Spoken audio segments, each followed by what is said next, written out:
Beautiful singing.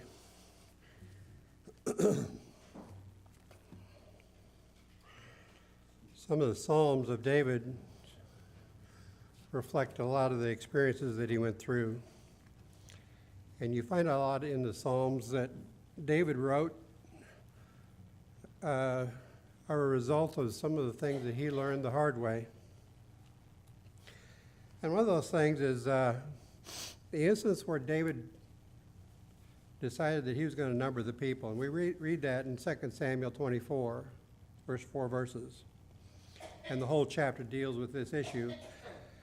It says, "Again, the anger of the Lord was aroused against Israel, and he moved David against them to say, 'Go number Israel.'" So the anger of the Lord was against Israel because of their spiritual condition. And he moved David. In other words, David was tried, and he was tested, and he failed. And so the king said to Joab, the commander of the army who was with him, "Now go throughout all the tribes of Israel from Dan to Beersheba." In other words, to the very top, up by Tyre and Sidon, all the way down to Beersheba, which is down by Edom, to the very end, from the top to the bottom, and count the people that I may know the number of the people. And Joab said to the king, "Now may the Lord your God add to the people 100 times more than there are, and may the eyes of the Lord and the king see it. But why does my lord the king desire this thing?" Joab understood that there's something wrong here. Nevertheless, the king's word prevailed against Joab and against the captains of the army. Therefore, Joab and the captains of the army went out from the presence of the king and to count the people of Israel. And the same account is found in 2 Kings. Anyway, Joab doesn't even count the Levites and the Benjamites in this county because he's just so abhorred to it. So this sin of David, which David had, counting the number of people, which we read in the text here, it's not like the other sins we know of David, especially his sin with Bathsheba and her husband Uriah, putting him out and having him die in battle intentionally. That was a sin that we can all pretty much look at it and realize that was pretty blatant what David did. And but this is different. You don't immediately see, especially because our culture, our dispensation is so much different. So that we have trouble following the context because we're not looking, we're not in the same type of governmental situation. But so we don't necessarily see what's wrong right off without understanding the matter, but we know there's something wrong by the reactions of those we told. We know that we have a census that is taken at certain intervals, and we don't think that it's wrong to take a census. It's not in our situation. The reason why a census is taken is usually to determine the population so that you can, determine who gets taxed, how much, and how much representation each region would have, and those kinds of things. There's a lot of good reasons for a census, but just logistics and that. But that's not wrong. There's nothing wrong per se, for the most part, for the census. Not that there isn't always there are some corruption in censuses, but for the most part, censuses are proper and useful. So what's the difference between the circumstances with the children of Israel and how we would take a census today? What made it right for us, yet it's very wrong for them? That's what we're going to look into here and consider the circumstances of the case that David's numbering the people, and how that was really very different from what we do today. So let's look at the first place to the object for which this act was done. It was pretty clear that David obviously had an eye to numbering his people. There was a reason why he wanted to do this. It was the temptation to do it was there, and David did it. It was one of those things that the kings of the nations around him did. You know, they counted their numbers to see if they could go out, against the enemy. The chiefs of all the tribes and nations, which of course Israel was supposed to be different. They were not supposed to be like the heathen nations around them. But, you know, in David's time, they were accustomed to take from time to time they wanted to know how strong they were, what kind of wars they could carry on, what countries they could invade, what cities they could take. You didn't go against a walled city with 5,000, you got, 60-foot walls with all the armament to repel. You evaluated that by counting your troops. And that was the aim in numbering the people that the kings, did that then. They counted to assess their might for taking spoil and taking captives and making slaves and all kinds of reasons, robbing great cities and capitals of their plunder. Just a lot of things. And if you read much history, this happened throughout history, really up until probably a lot of that sees around 1800, but through the centuries, it just repeated over and over and over. This, there are lands in Eastern Europe who have gone to this side and then overtaken. Just a lot of different countries have been plundered by continually over and over through the years because of their position geographically. But that's the way the heathen world was, and Israel was forbidden to imitate that. It goes against the very nature of what God meant. They weren't supposed to be like the Assyrians and, out to make great empires, and the Medes and the Persians and the Greeks, and like the Romans did. They were to be a holy nation, a peculiar people whom God had chosen for a particular purpose. If God wanted to make them big, he could make them big. But, God's people had entered into a special covenant with him. And that Ark of the Covenant was at the center of it all. They had made a covenant with God, and God would protect them, would bless them. It begins with the promise with Abraham. And they were to keep the oracles of God. They were to be the light throughout all the world. That's where people went if they were really seeking God.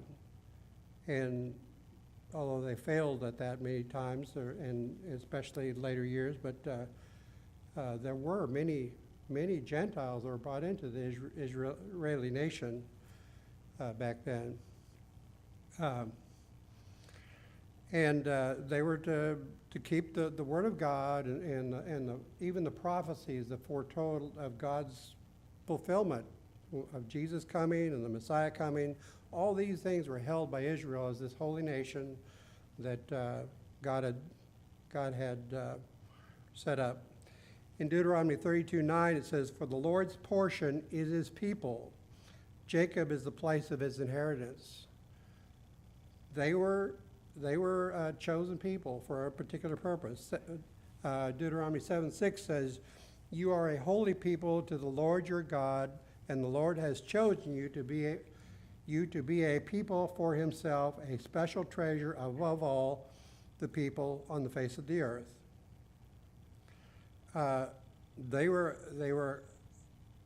This was the calling of the people of Israel. Now, we don't study these things just to study neat stories in history. We have the scriptures preserved for us for application in our own lives. In Deuteronomy 28, 9 and 10 says, the Lord will establish you as a holy people to himself, just as he has sworn to you, if you keep the commandments of the Lord, your God, and walk in his ways. Then all the peoples of the earth shall see that you are called by the name of the Lord, and they shall be afraid of you. Really sounds like it's coming right out of Genesis, is it 17, where God told Abraham, walk with me and I will bless you. In a nutshell, he's telling the same thing to the children of Israel.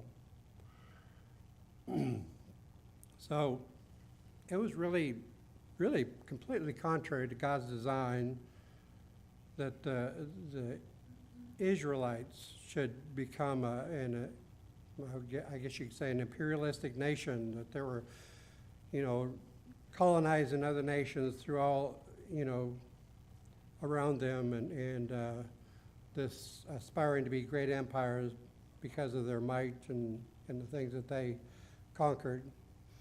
All these great empires were started from something small, and through perhaps good management, worldly management, and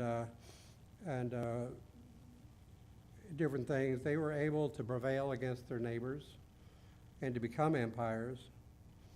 That's the way that the different empires that are listed in Daniel that he talks about, the Babylonians, the Assyrians, and the Medes, and the Persians, and the Greeks, and then the Romans. That's how they came into being. Except God had marked out a different course for the children of Israel.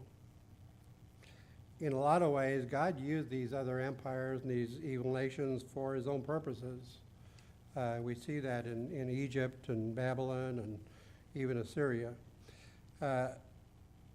They were ordained especially to be instruments for spiritual designs, to carry the salvation message to the people back then, and as almost a vehicle to bring it to us today. We have all these scriptures to read because it was preserved by these people then, and in different ways through time. But that was their purpose. And of course, if you know the scriptures very well, the Old Testament, they failed time and time again. But we see in David and some of the other people who, followed God at most of the time anyway, that God did provide, and he did protect, and he did make them successful in their spiritual walk with him if they would keep his commandments, follow him, do what he says, and trust in him. So these numbers of people which went out in the nations and the rest of the world, they were just for the purpose of counting swords and military strength, and they weren't something that Israel should have even considered.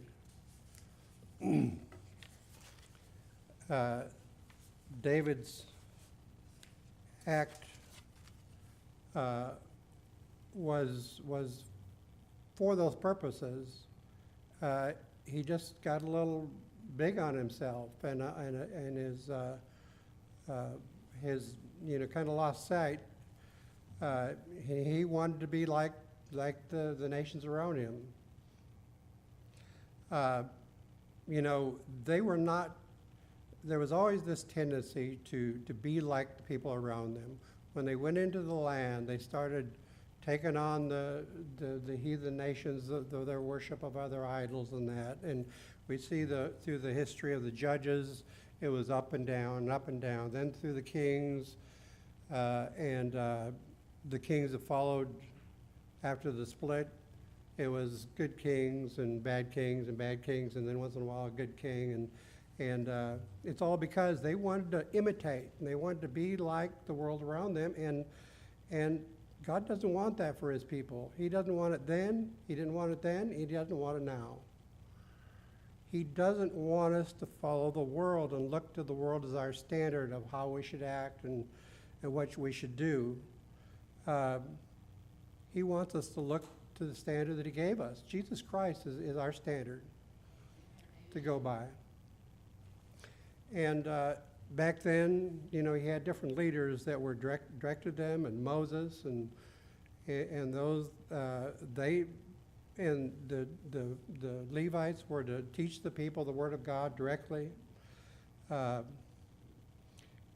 They were to keep themselves apart from the world, and yet keep an open door for those who would accept God's commandments, and they were welcome to come in, or they were supposed to be.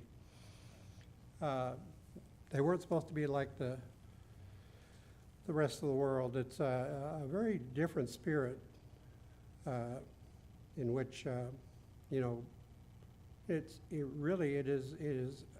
I guess it's because the nature of man, it's the same today as it was then. Spiritually, it's the same. It's the same motives that drive people to trust in other things instead of God. And that's the reason why David's action was such a great sin. It was an act of pride, driven by, you know, a kingly ambition, you know, exactly, you know, an absolute contradiction of God's design for his people. We see it was, you know, it was a counting of the heads to see how strong he was, and their military might, and you know, he had all his warriors that killed so many, and they listed it in another place, but it was certainly a thing of pride.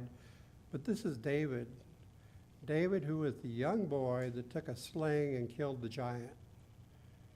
Obviously, and David's attitude back then was, well, that you're going up against God. How can he stand in the way? And he went out there and slew the giant, and no armor, just went out there and did it. But yet David just kind of lost himself here.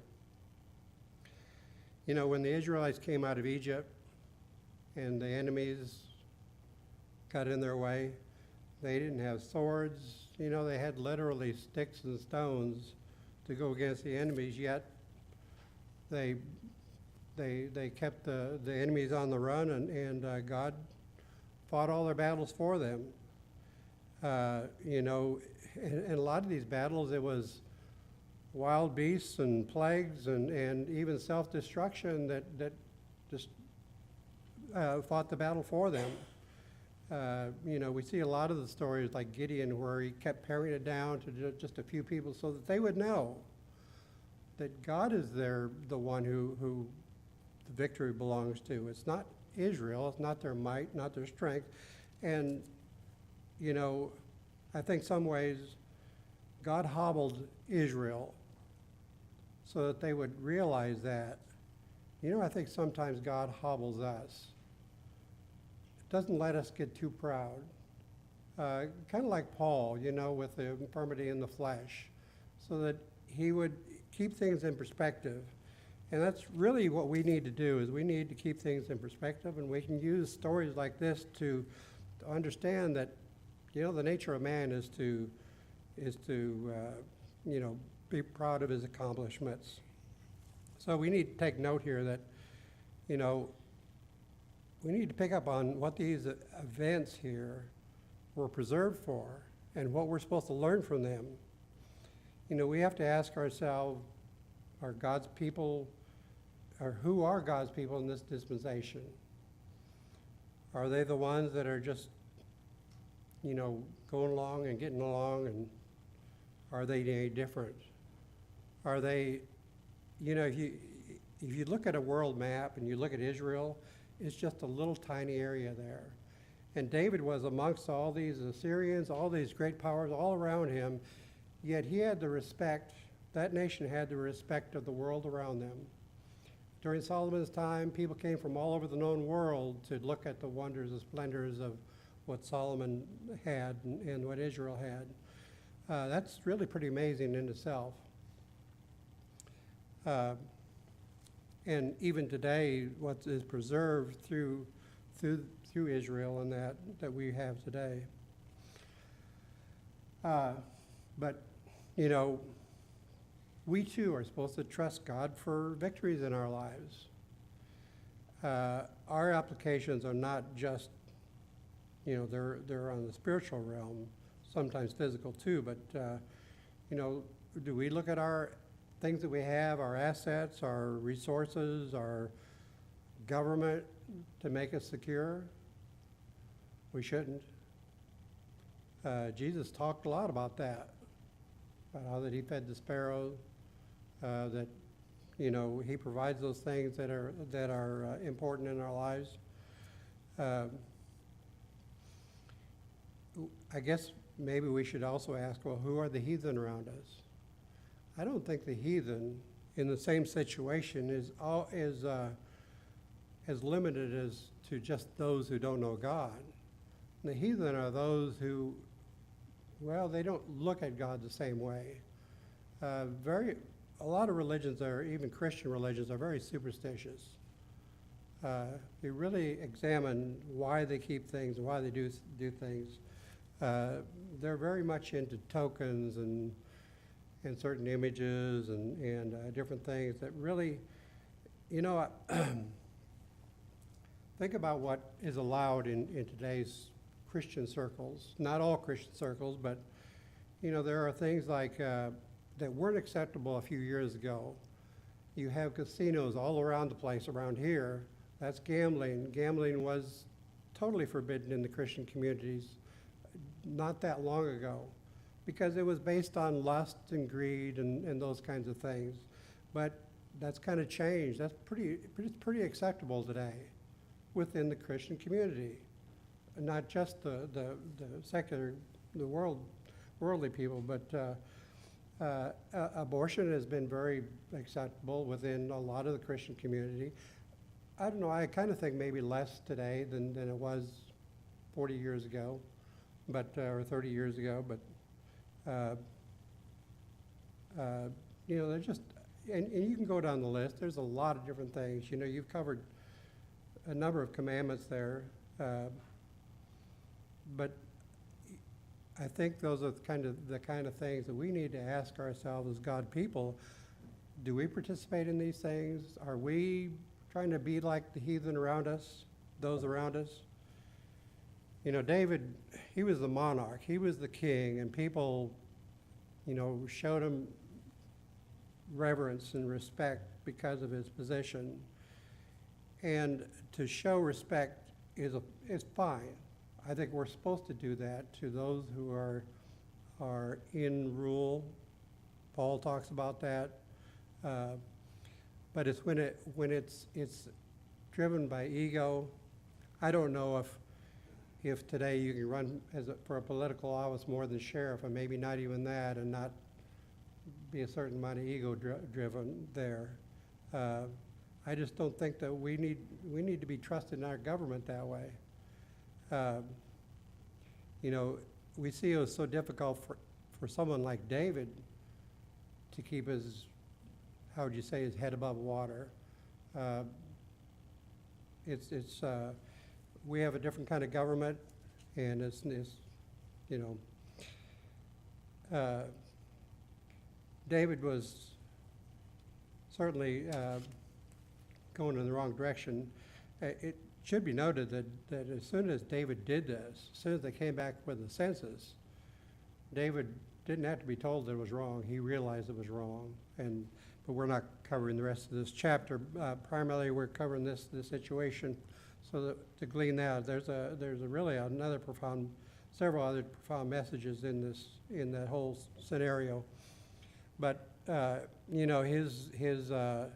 his general knew immediately that it was wrong, Joab, and also the generals, and then Gad, his prophet, also knew that it was wrong. But David's motive was kind of a carnal, nationalistic spirit. He wanted to measure his might as a great army. And, God's response to what David did was almost immediate. And it wasn't all on David, because if you remember in the first verse there, it says that he was angry with the nation, because not only was David pretty proud of him, but the nation was obviously in following things that they shouldn't have been doing. They were displeasing God by their actions. And, God, in this instance, of course, David chose how God would take care of it, but it was through a plague. 70,000 Israelites died because of this. 70,000.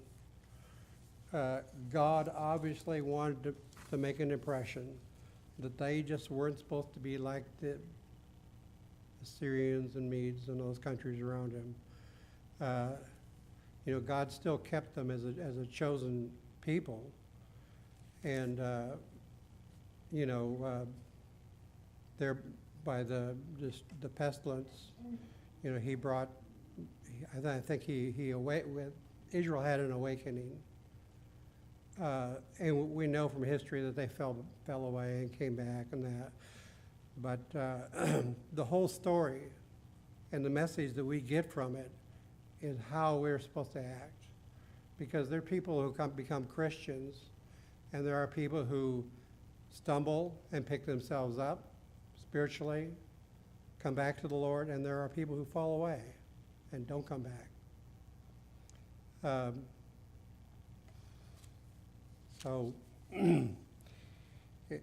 Probably another reason why David's act was a sinful one very different from numbering people as we would have in a sentence today is that it was done under a completely different dispensation than what we live in. Israel was not only the people of God, in which Christians are today, and all Christians are supposed to be the people of God, but they were an extraordinary dispensation. There was a lot of outright miracles and things that followed them continually when they fought wars and things like that. And so God was not only, God told them who to go to battle with, what not to do, and they were to follow them. When they followed them, they were successful. When they did it the wrong way, they failed.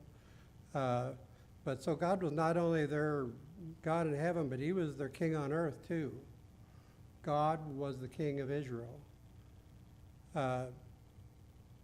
And, through a succession of special anointed leaders, the judges, and then kings, they were all anointed by God. Even Saul himself, even though they wanted a king, God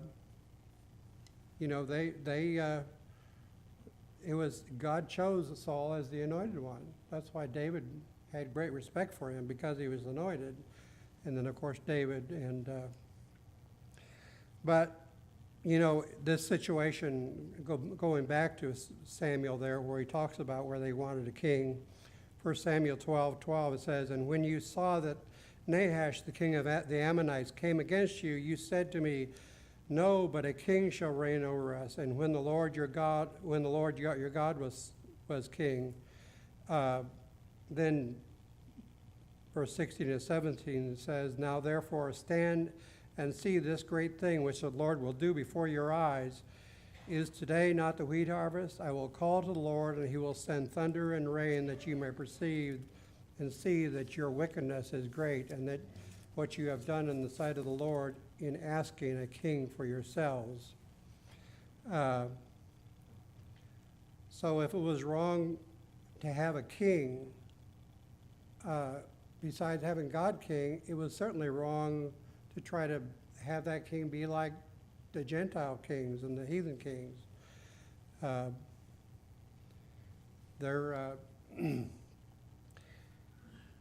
But today, you know, we can do the same thing. This really applies to us as regards to our motive and our spirit. You know, what causes it to be a sin. This is probably a pretty common sin, numbering things.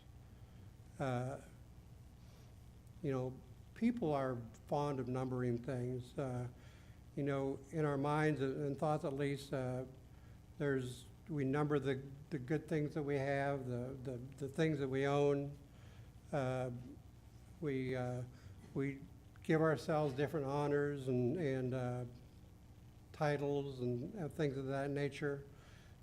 We think we're great because of the people we know.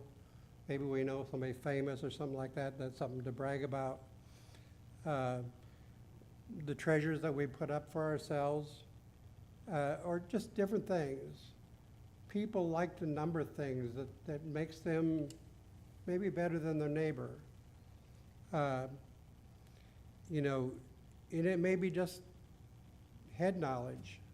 That they believe that it makes them better than their neighbor. It makes them, people even think that head knowledge, without necessarily spiritual knowledge, makes them better Christians. And I don't think that's true.